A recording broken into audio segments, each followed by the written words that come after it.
The Kentucky Lottery is cracking down on those trying to take your winnings as their own. Today, a grand jury indicted 3 people for felony fraud, and they were store clerks. 9 on your side's Kristen Swilley breaks down how the investigation worked and how you can better protect your winnings.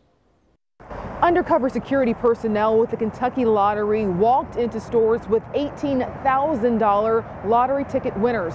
Those were decoys, but the clerks fell for them and tried to cash them in for money.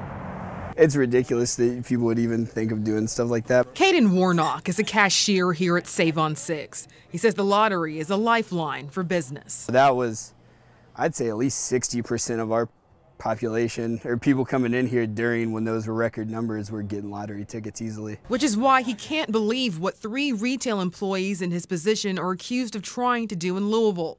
The Kentucky Lottery busted clerks lying about what they believed to be winning tickets, then trying to pocket the money. That's absurd. I don't know how there wasn't a red flag immediately.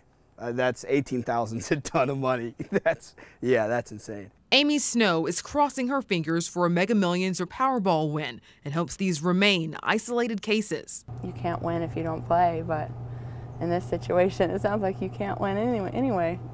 That's why the Kentucky Lottery had its integrity testing program in place at 60 Louisville stores to protect customers and the Lotto's reputation. If a person doesn't think they're going to be paid a prize when they play a game, they just simply aren't going to play. Lottery officials tell us there are 4 simple tips to protect your ticket. Sign the back before someone scans it, use self-ticket scanning terminals, or download the Kentucky Lottery app. And if you ask for the tickets back, the retailer has to return them.